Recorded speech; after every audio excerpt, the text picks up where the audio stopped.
Bom, estamos aí de volta para o segundo vídeo aí da aula de estabilidade mandibular e ajuste oclusal.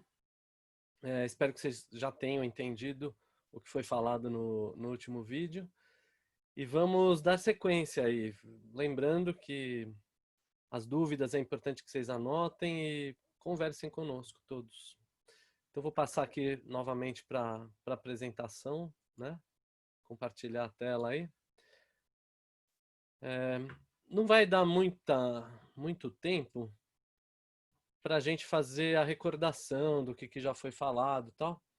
Então eu recomendo que vocês, quem ainda não, não viu o vídeo, que veja. Quem ainda não entendeu, que veja novamente as partes que não entendeu. Então a gente, se não me engano, eu parei aqui nessa imagem aí do primeiro molar inferior, lembrando que esse é o maior dente, né, a maior mesa oclusal que tem, para receber a maior cúspide nessa fóssula central, né, recebe a cúspide mesiovestibular do primeiro molar superior. Desculpe, mesiolingual do primeiro molar superior, que é a maior cúspide de um dos dentes mais fortes, né, daquela parte de alinhamento que recebe toda a força oclusal axial nesse local.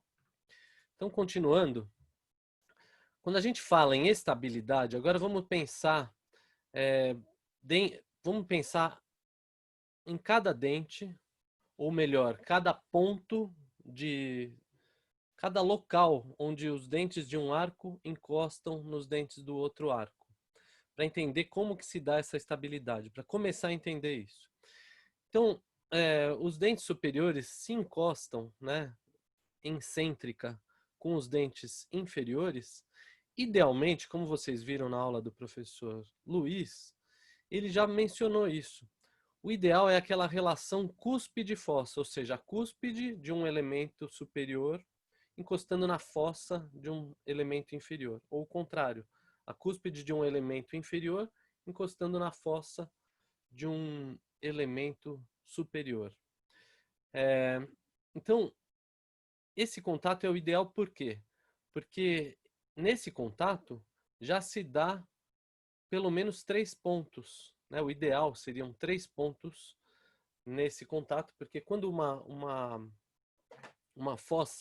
cúspide encosta nessa fossa, ela não encosta a ponta lá no fundo da fossa, ela encosta as suas laterais em pelo menos 3 pontos, ou idealmente 3 pontos. E tendo 3 pontos, a gente sabe que 3 pontos dão uma estabilidade em um plano. Isso é um conceito geométrico. Então, esses 3 pontos, o nome deles é tripoidismo. Por quê? Porque é o que está escrito aí. Quando for cúspide crista, né, acaba formando um plano inclinado, né? Então, a cúspide sobre uma crista acaba meio que tendo a tendência de escorregar. Lembra que a gente falou que o dente não deve escorregar um com o outro, eles devem apoiar e ficar parados naquela posição.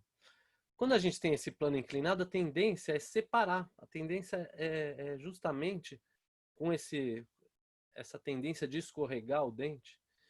A tendência, e normalmente quando é na crista marginal, é no ponto de contato, próximo ao ponto de contato. Então a tendência é separar esse ponto de contato, esses elementos. E com isso vai ter impacção de alimentos, desgaste da ponta de cúspide, e com isso a perda da contenção posterior, ou seja, a perda da dimensão vertical de oclusão. Mas existe, aliás, a gente vai ver aqui que o contato cúspide-crista, ele existe e ele é até mais comum em um dos tipos de oclusão que existe. Então é importante que a gente saiba que existe esse contato e que o fato de ter esse contato em uma parte de um dente, ele pode ser compensado com outros contatos que aí sim darão a estabilidade. Então só ter esse contato pode ser deletério. Mas se a gente tiver esse contato que é comum, junto com outros que confiram estabilidade, aí também não é tão deletério assim, desde que haja essa compensação, que é o que a gente vai ver agora. Então, por exemplo, quando a gente fala de cúspide fossa aqui do lado direito, né, é, são contatos que, como eu falei, como está escrito aí, as cúspides de um elemento se encaixam nas fossas do outro e vice-versa. Então, do inferior encaixa no superior e do superior encaixa no inferior, exatamente fazendo aquele engrenamento, né? Parecendo uma moenda, assim, que dá uma eficiência mastigatória e estabilidade máxima nesses elementos. Mas é mais raro acontecer. O mais comum é esse do lado esquerdo, descrito por Payne, que é a cúspide crista. Então, nós vamos ter também contatos cúspide fossa, mas existem muitos contatos cúspide crista nesse modo de encaixe oclusal, que é o do lado esquerdo. Então, a gente vai falar ainda bastante no tipo de oclusão descrita por Payne, que é o comum, e no tipo descrito pelo Peter Thomas, que é o ideal, vamos dizer assim. E por ser ideal é mais raro. E a gente vai ver que, embora seja comum e não ideal, o descrito por Payne, né, que é o cúspide crista de um dente para dois dentes, ou seja, um dente de um arco encosta em dois dentes do arco antagonista, é o mais comum. Embora não seja o ideal, é possível que a gente tenha a estabilidade mandibular mesmo assim. Então, quando a gente vai fazer um ajuste oclusal ou programar uma reabilitação, a gente tem que ver qual o padrão que a gente tem por exemplo, de um lado do arco da pessoa para tentar reproduzir do outro lado da mesma forma, para que os contatos sejam bilaterais e simultâneos e com a mesma intensidade de força de um lado e do outro. Isso é importante. Então a gente tenta seguir o padrão que já existe na pessoa. Isso quando a gente tem referência. Quanto menos dentes a gente tem, ou seja, menos referências a gente tem para realizar uma reabilitação, aí a gente vai fazer mais próximo do ideal, tá bem?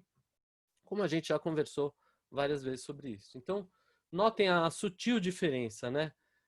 Cúspide crista é aquele tipo de contato que eu até descrevi para vocês quando a gente falou naquela aula de guias, quando eu expliquei sobre as guias de lateralidade pelo canino, é, de função parcial de grupo, função total de grupo. Então, aquele que eu tentei desenhar lá é o tipo de contato dente a dois dentes, né? Que acontece em contatos cúspide crista. E vejam do lado esquerdo, então, essa imagem, como ocorre aquela chave de classe 1 de Engel, né? Que a ponta da cúspide mesiovestibular do primeiro molar superior está voltada, né? Está apontando para o sulco mesiovestibular do primeiro molar inferior, caracterizando assim aquela classe 1 de Engel. E esse primeiro molar superior, ele encosta tanto no primeiro molar inferior como uma parte encosta no segundo molar. E se a gente observar todos os dentes, eles têm contato com o seu antagonista e com um outro dente, né? Com exceção aqui desse segundo molar. Então veja, ó, esse primeiro molar ele contacta o primeiro molar inferior e o segundo molar inferior. Esse segundo molar superior, ele teria a tendência de encostar num terceiro molar que está aqui, mas não está representado. Esse pré-molar também, ó, contato de um dente com dois dentes. E para acontecer isso, um dos contatos vai ser em crista marginal, né? Em cristas marginais. E assim vai dando esse engrenamento. A cúspide fossa, o contato único de cúspide fossa em todos os dentes, ele só se dá dente a dente. E aí não há um contato de um dente antagonista com outro, a não ser o seu antagonista. Então, ó, segundo molar com segundo molar, primeiro molar com primeiro molar. E a gente nota que nesse caso aqui também a gente tem uma relação anteroposterior dentária de Engel de classe 1, ou seja, a ponta de cúspide mesiovestibular do primeiro molar superior aponta para o sulco mesiovestibular do primeiro molar inferior. Mas a gente tem contato dente a dente e a gente vai descrever melhor.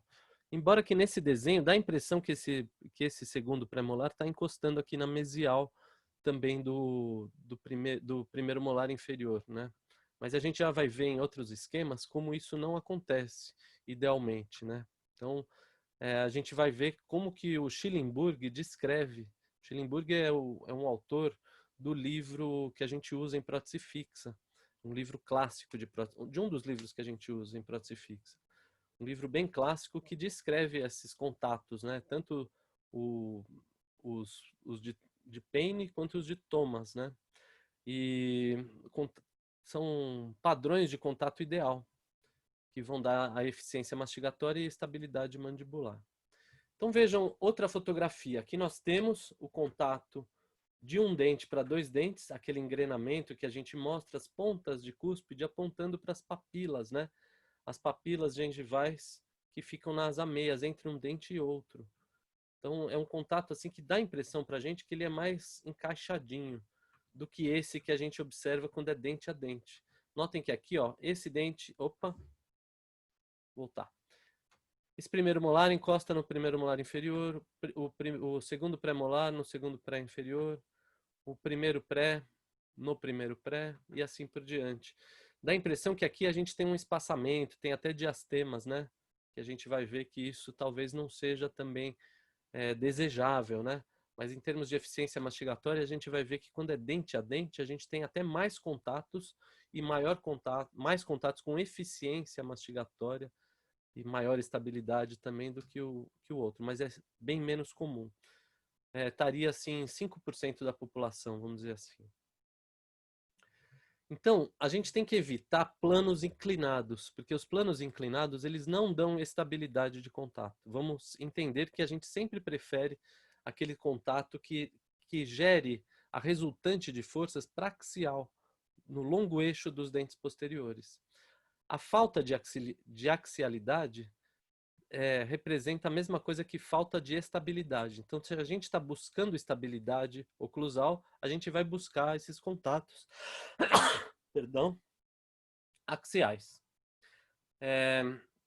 E como eu falei, é menos comum, né, a gente ter contato só cúspide e fossa. Então, aqueles contatos cúspide e crista, eles podem existir sim, desde que eles sejam compensados por outros contatos no mesmo dente que confiram estabilidade para o elemento como um todo. E não aconteça essa função de plano inclinado que gere essa instabilidade não axial. Quando a gente tem a resultante de todas essas forças de contato, a resultante seja fora da base do dente, como a gente viu, vai dar uma tendência assim, para o dente ou inclinar ou vestibularizar, abrir espaço interproximal, e isso não dá estabilidade mandibular. Lógico que quando a gente fala de estabilidade mandibular, a gente está falando do conjunto de todos os dentes, né? E para a gente ter um conjunto bem estável, a gente precisa ter dente a dente estável. Então aí mostrando uma outra vista, assim, meio que por baixo, assim, para a gente entender onde que se dão alguns contatos aí vestibulares, principalmente, né, dos inferiores, no tipo cúspide crista, ou seja, de um dente para dois dentes. Então vejam, ó, o molar inferior, aqui é uma reabilitação, né, com metalocerâmicas.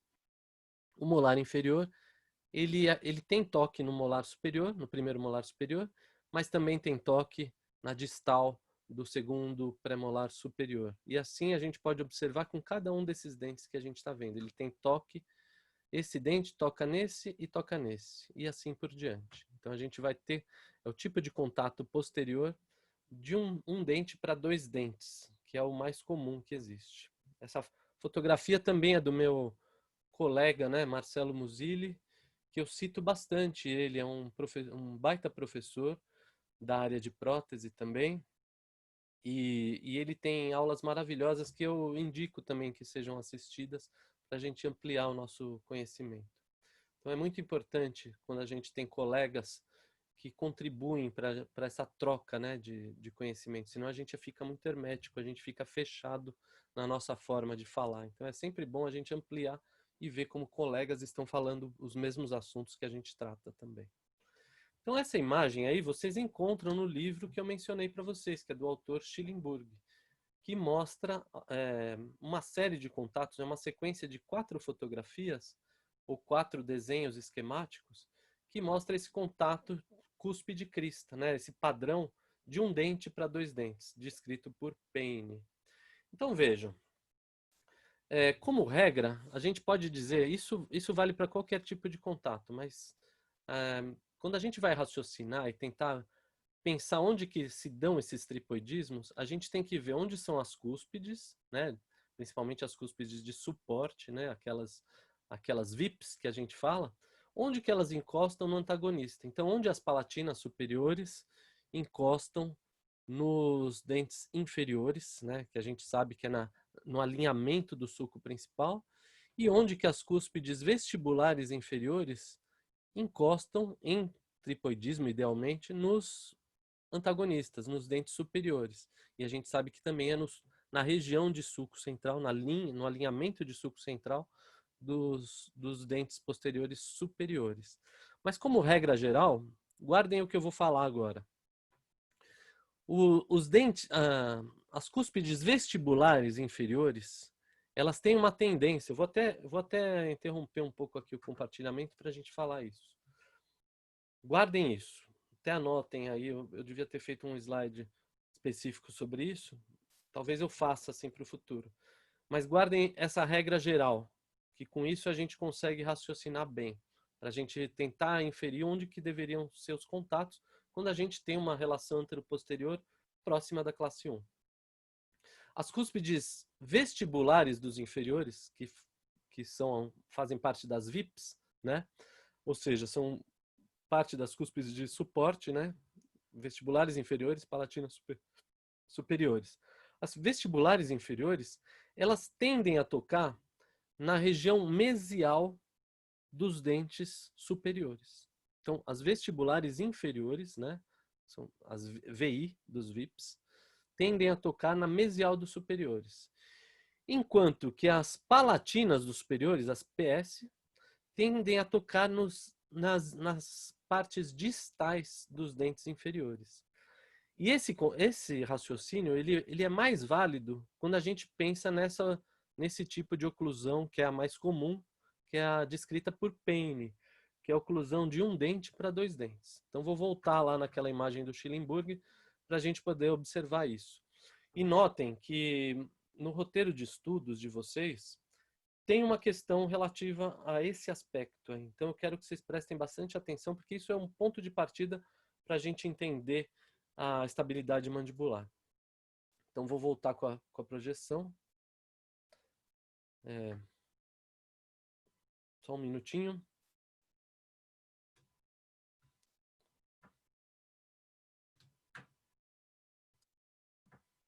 Me perdi aqui.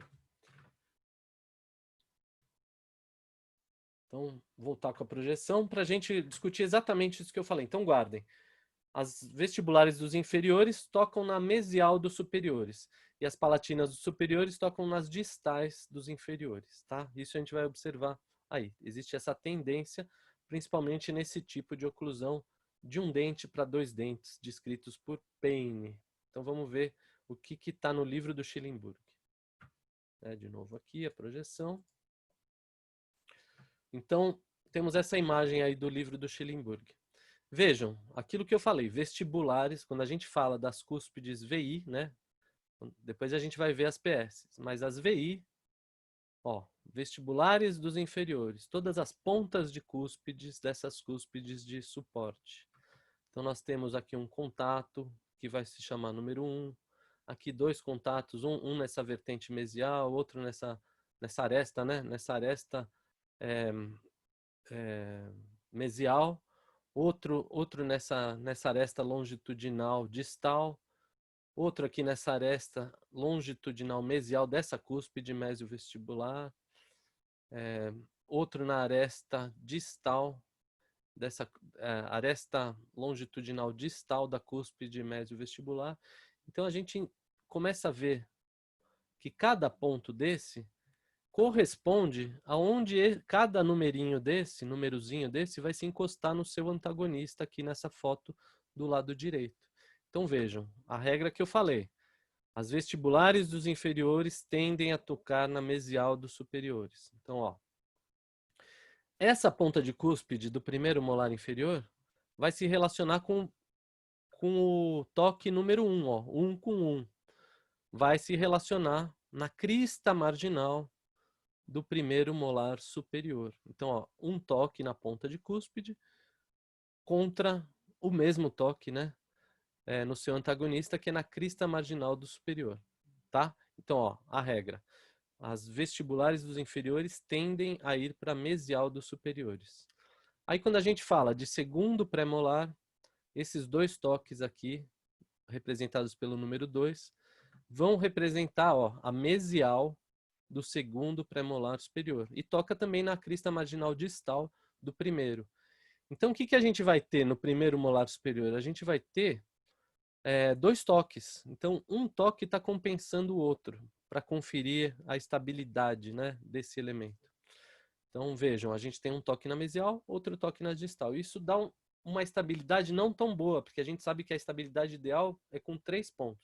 Aí a gente vai ter 2 toques nesse elemento superior. Um na crista marginal mesial, outro na crista marginal distal. Então, quando a gente vê esses 2 pontos de contato aqui, a gente entende que esse ponto aqui, dessa aresta longitudinal mesial da cúspide vestibular do segundo premolar inferior, vai se dar na parte distal do primeiro premolar superior. Faz sentido? E o toque aqui distal, né, dessa aresta longitudinal distal, dessa cúspide vestibular do segundo premolar inferior, vai tocar na mesial do segundo premolar superior. E assim por diante.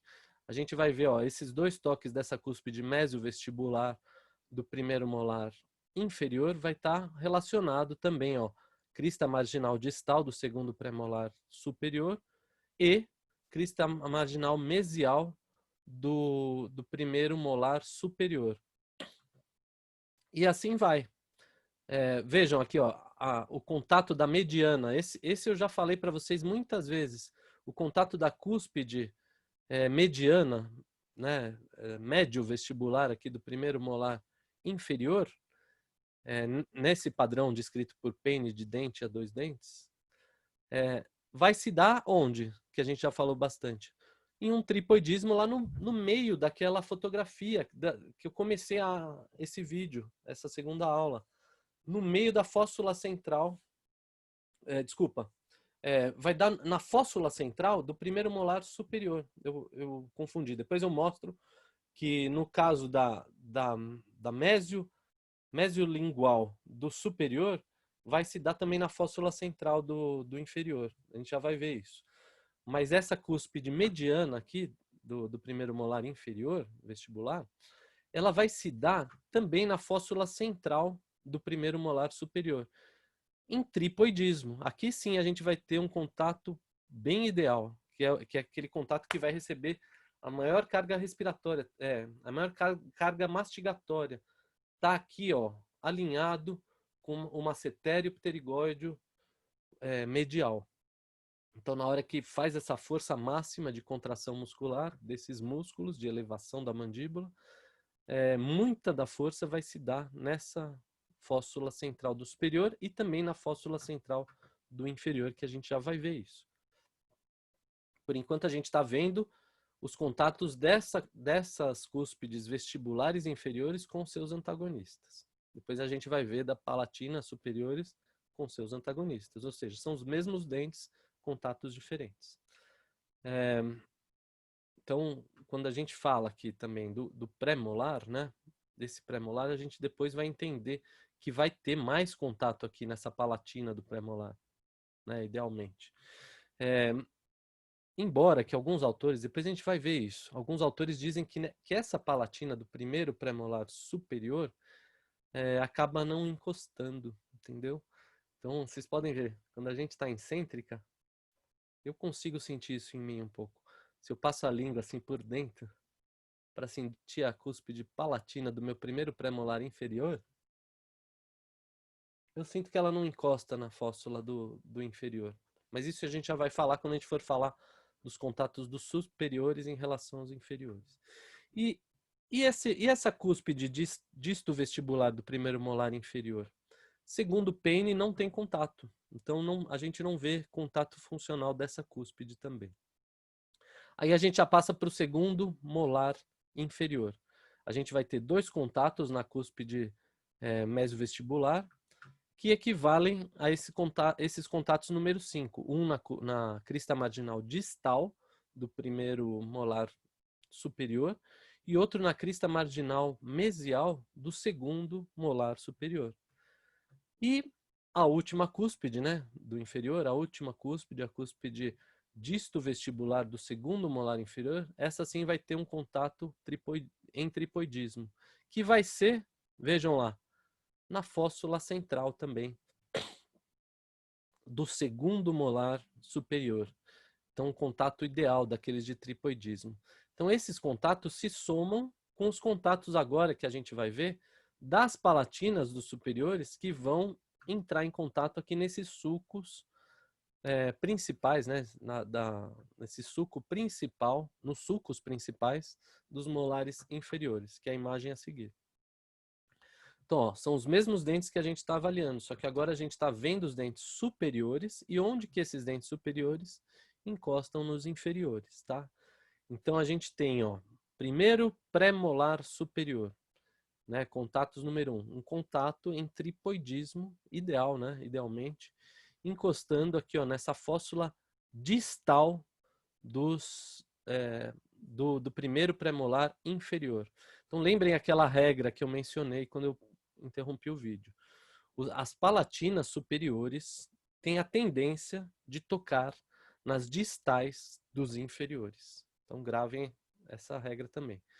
As vestibulares dos inferiores têm a tendência em tocar nas mesiais dos superiores. E as palatinas dos superiores têm a tendência de tocar nas distais dos inferiores, para a gente entender bem essa relação de contatos. Então vejam como isso acontece. A palatina do primeiro pré-molar superior tocando na distal, né, na fóssula distal do primeiro pré-molar inferior. Esse é o contato que alguns autores dizem que não tem. Que eu falei que eu passo a língua aqui e sinto que quase não toca. Então, ficaria só com aqueles contatos, né, nas cristas marginais que a gente mencionou. Nas cristas marginais do superior, né? Ó, se a gente voltar, deixa eu voltar aqui. Seriam esses contatos aqui, ó. Tanto na cúspide vestibular do inferior e cristas marginais dos superiores, tá? Então não teria o contato palatino da cúspide palatina do superior. Mas idealmente é isso que é o descrito. Deveria sim ter esse contato, né? E assim por diante. Aí a gente vê, ó, outro contato em tripoidismo na cúspide palatina do segundo premolar superior. Ele teria que encostar onde? Onde que é a tendência das palatinas dos superiores? Nas distais dos inferiores. Então, na fóssula distal do segundo premolar inferior. Mais um contato em tripoidismo aqui, ó. Vejam quantos contatos em tripoidismo a gente tem. O que é bom, que confere estabilidade, compensa aqueles contatos que são em crista marginal. Cúspide crista, né? Então vejam que esses contatos dos superiores, em geral, eles vão se dar em fóssulas, com exceção desse contato número 4 aqui, que é ponta de cúspide crista, aqui entre o primeiro e o segundo molar inferior. Mas vamos seguir. O terceiro ponto de contato, ó, cúspide, aquela cúspide que eu falei que é a maior que tem. Aquela cúspide com 4 vertentes, com 5 vertentes e uma base pentagonal. Então veja, ó, a ponta dela está em tripoidismo, onde? Na região que a gente falou que é a chave de molar, né? De fóssula central do primeiro molar inferior. A maior cúspide na fossa, na maior fossa, onde a gente tem aquele W, aquele Y ou W do primeiro molar inferior. Então, um contato de tripoidismo é o mesmo contato. O contato da ponta de cúspide do superior vai representar um tripoidismo na fossa central do primeiro molar inferior.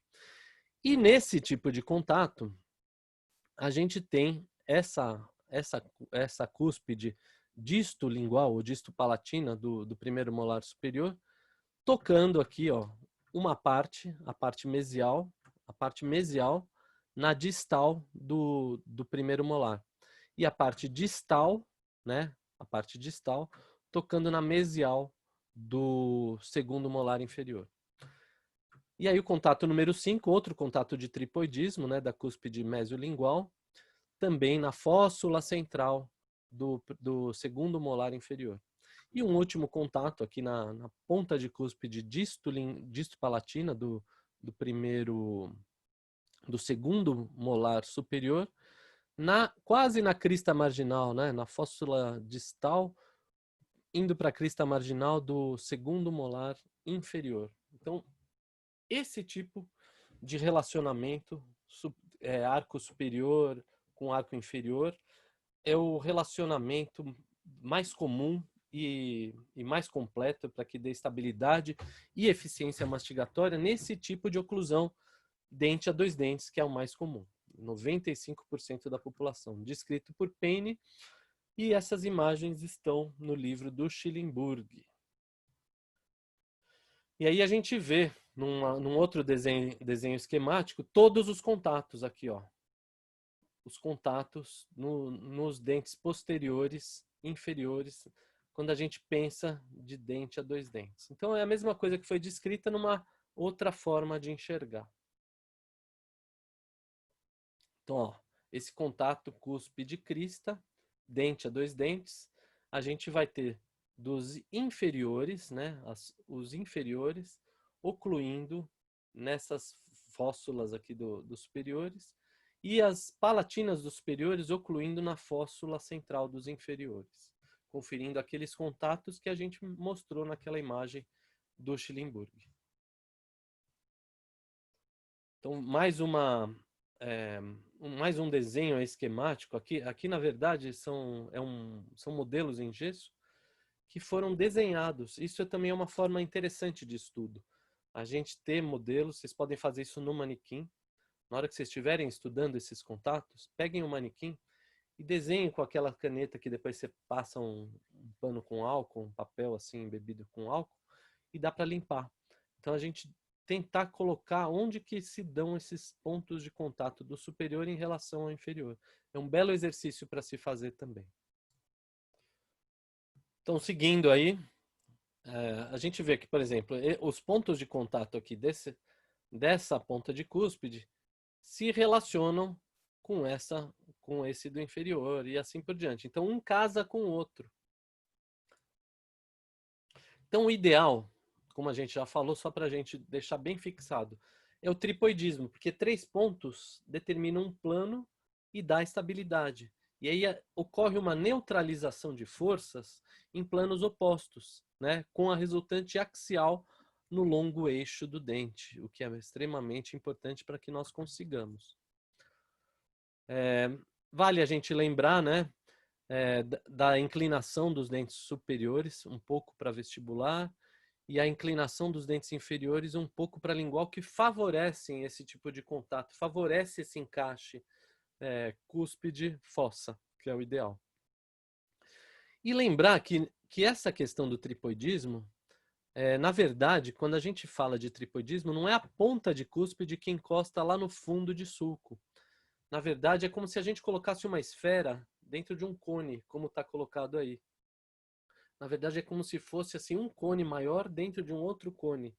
Mas esse cone maior, ele representa uma esfera. E quando ela encosta no cone menor, que seria o sulco, ela encosta em 3 pontos que conferem essa estabilidade. Então é raro da ponta de cúspide encostar direto no fundo de sulco, porque senão seria também uma forma de não termos estabilidade, né? Seria uma ponta, somente um contato numa superfície plana, que tende também a escorregar. Tende a desgastar a ponta de cúspide, né? Para ela ficar plana também. Então o ideal é que seja assim, e a ponta de cúspide acaba não encostando, acaba ficando nessas laterais, nessas paredes laterais, esses 3 pontos que a gente comentou. E aí dá estabilidade, idealmente falando. E agora vamos comentar como que é aquele tipo de oclusão, aquele outro tipo de oclusão descrito por Payne, né? Ou seja, em classe 1, só que o contato dente a dente, que seria o contato, seria a distribuição de contatos ideais e que dê a máxima eficiência mastigatória. Por quê? Porque a gente vai obter muito mais contatos cúspide-fossa, muito mais tripoidismos e muito mais estabilidade, mas é mais raro na população. Então, como regra, a gente observa como é de um lado. Se a gente está fazendo a restauração do lado direito, Depois que a gente terminou a restauração, ou idealmente, na verdade, antes de fazer a restauração, a gente observa como é o padrão de toque do lado contralateral que a gente está trabalhando. E a gente tenta reproduzir o mesmo padrão de toque do outro lado, porque a gente tenha o mesmo número de toques de um lado para do outro, para que haja uma distribuição de forças que dê os contatos bilaterais simultâneos e com mesma intensidade, né? Para ter a axialidade de forças e mais igualmente de um lado quanto do outro, para que a pessoa não desenvolva um contato prematuro mais de um lado do que do outro também. Mesmo que esses contatos sejam na mesma altura, que tenham os mesmos contatos de um lado para do outro, para a gente ter a mesma força distribuída do lado direito, distribuída do lado esquerdo. Isso é bastante difícil na prática, mas é importante que a gente encare essa dificuldade e pratique a solução dessa dificuldade. Então vejam aqui, ó, aquela regra que a gente falou, que as vestibulares dos inferiores tocam na mesial dos superiores, ela vale ainda. Só que nesse caso aqui de relação dente a dente, cúspide e fossa, a gente vai pensar não mais em crista, mas nas fóssulas mesiais. Tá? Então vamos lá. As cúspides vestibulares dos inferiores. Vamos agora pensar no contato número 1. A cúspide vestibular do primeiro premolar inferior, que é o primeiro dente posterior, né, desse hemiarco inferior.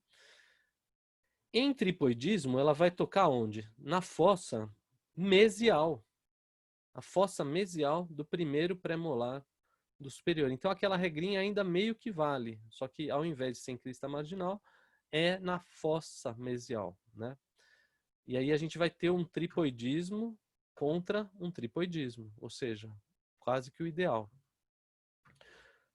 Segundo, cúspide vestibular do segundo premolar inferior, também na fossa mesial do segundo premolar inferior. É mais fácil entender esse tipo de oclusão, embora seja mais raro.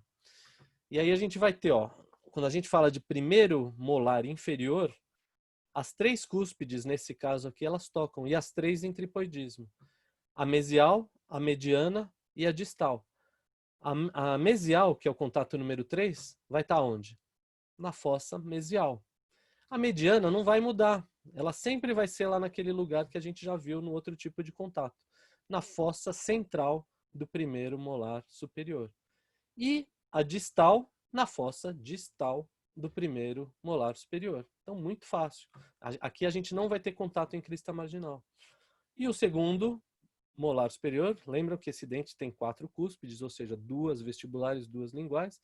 A gente está falando das 2 vestibulares.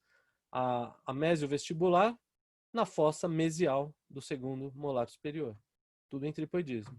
Então vejam, 6 com 6, 7 com 7. A cúspide disto vestibular do inferior na fossa central do superior. Então isso também não muda. Isso é bem igual ao que a gente observou no dente a 2 dentes. E quando a gente pensa das palatinas dos superiores, onde que elas vão tocar no sulco central aí dos inferiores? Vamos ver.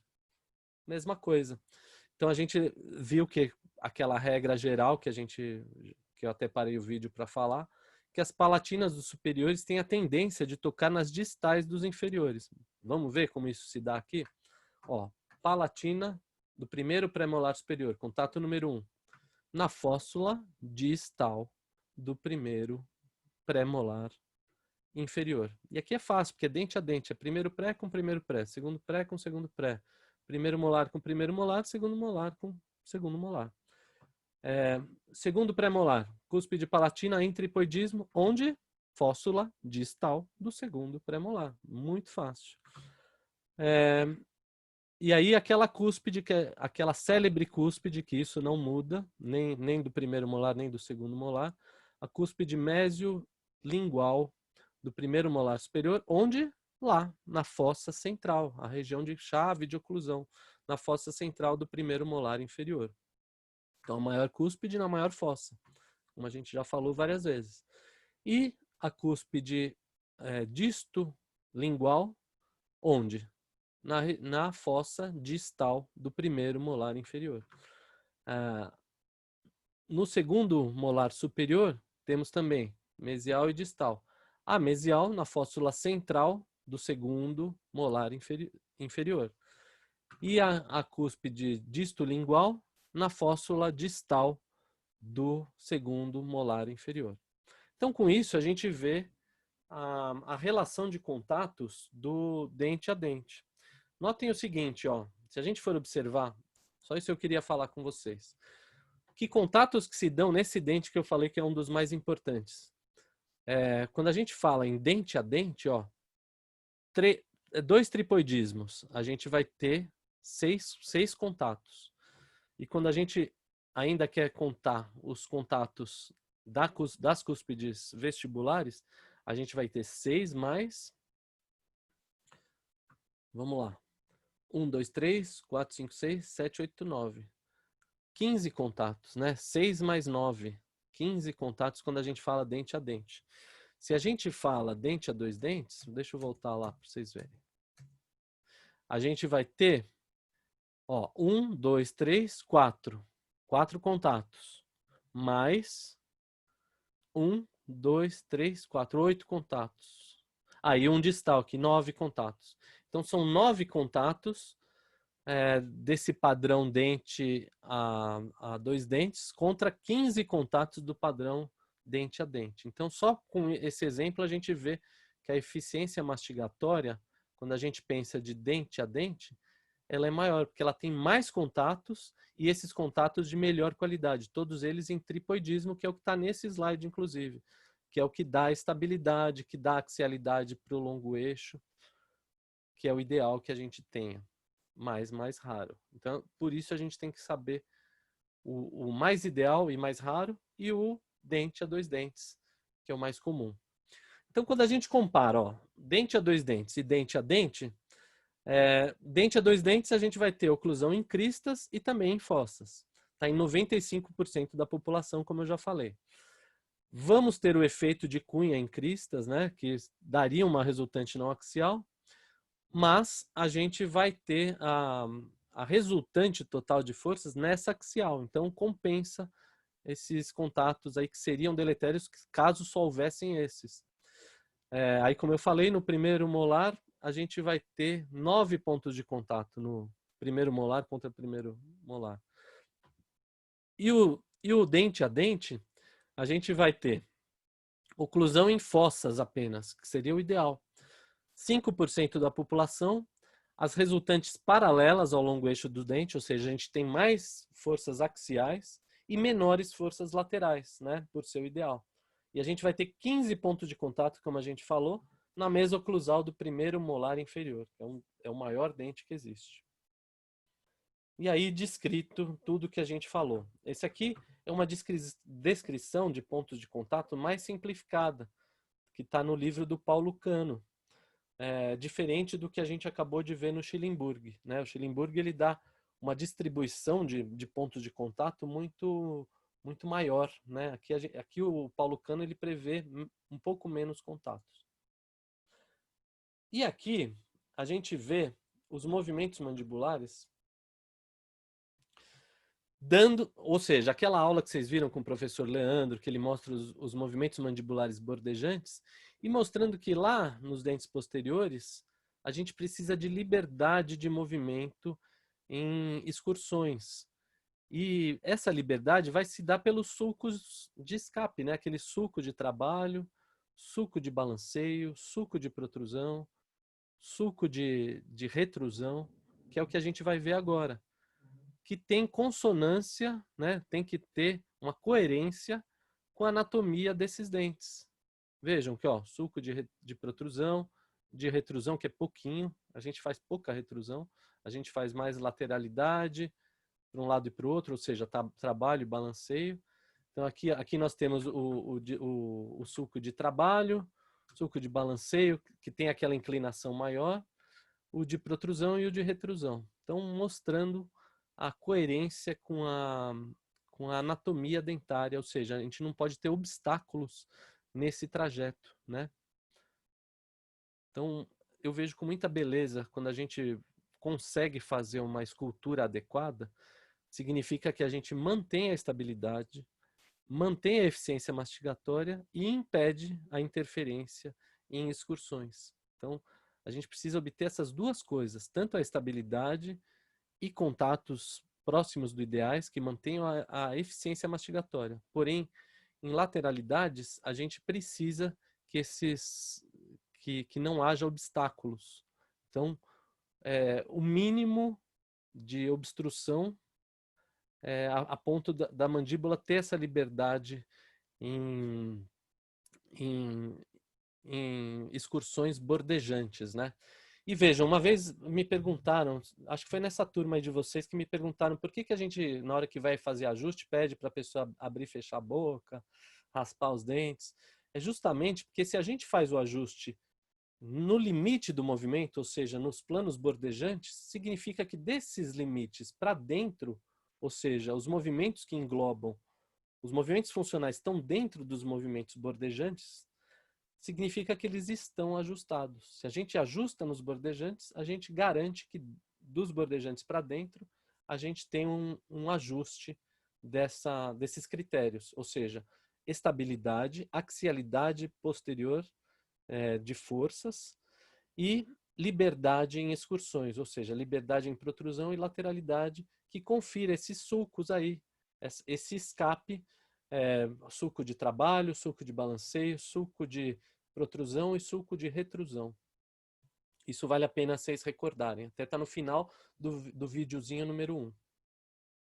Então vejam, ó, incêntrica. Então a gente ajusta a incêntrica e ajusta nessas lateralidades. E a gente já vai ver como que se dão essas técnicas. Então, recordando, né, a guia pelos caninos, ela propicia o tal mecanismo de proteção mútua.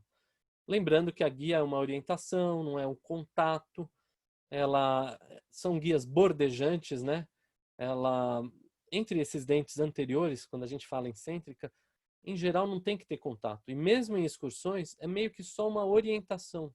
Quem vai ter contato forte em movimentos excêntricos bordejantes vai ser quem tem parafunção. E aí as guias são mais importantes, porque aí as guias realmente vão proteger os elementos posteriores, como a gente viu nos preceitos de oclusão mutuamente protegida. Os dentes posteriores protegem os dentes anteriores incêntrica, impedem que eles recebam cargas axiais para as quais eles não estão preparados, os dentes anteriores. Então, os dentes posteriores, que estão preparados para receberem cargas axiais, protegem os dentes anteriores de receberem cargas axiais nos movimentos cêntricos. E os dentes anteriores preservam os elementos posteriores de receberem cargas não axiais em movimentos excêntricos. Só que esses movimentos excêntricos, eles quase não usam a guia. Vão usar a guia somente no limite do movimento, na parte bordejante do movimento. E quem usa esses movimentos mais bordejantes é quem tem parafunção, às vezes inconscientes também.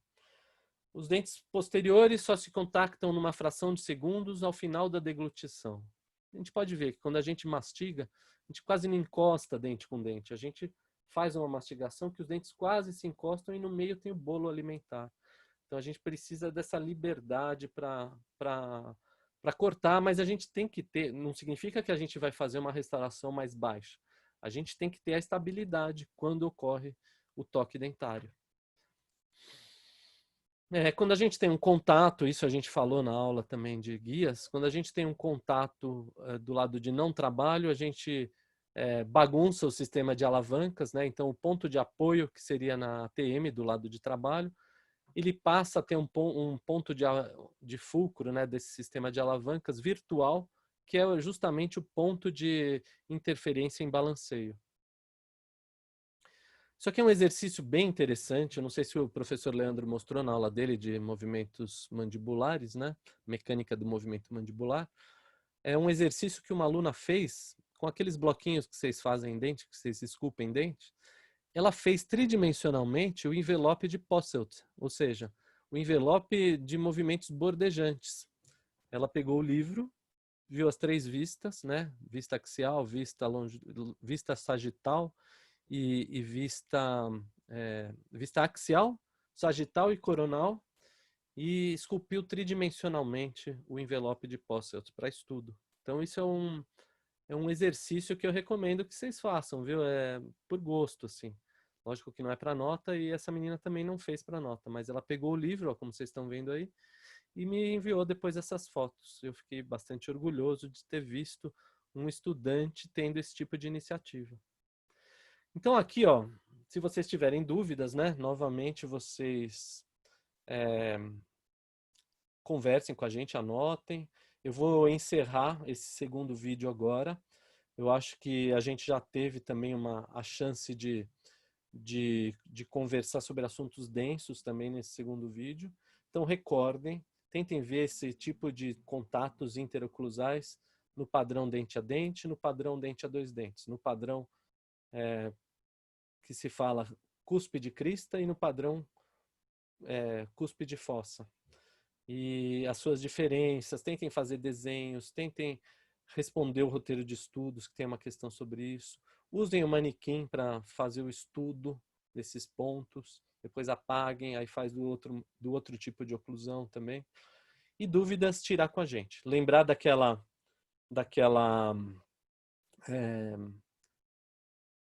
regra, eu vou até parar o compartilhamento aqui. Então lembrem daquela regra que as vestibulares dos inferiores tendem a tocar na mesial dos superiores e que as palatinas dos superiores tendem a tocar nas distais dos inferiores. Guardem isso como um mantra, escrevam isso num cartaz, preguem no teto do quarto e fiquem lá meditando, lendo isso, tá bom? E qualquer dúvida, estamos às ordens. Novamente, eu agradeço a atenção de vocês. Mando um beijo para vocês e estamos à disposição. Então, agora a gente encerra o vídeo número 2 e depois só passem para o vídeo número 3, tendo entendido tanto um quanto o 2. Então, para assistir o 2, tem que entender o 1. Para assistir o 3, tem que entender o 2. Tá bom? Então, só passem para o próximo depois de entendido esses dois primeiros. Beijo e tudo de bom.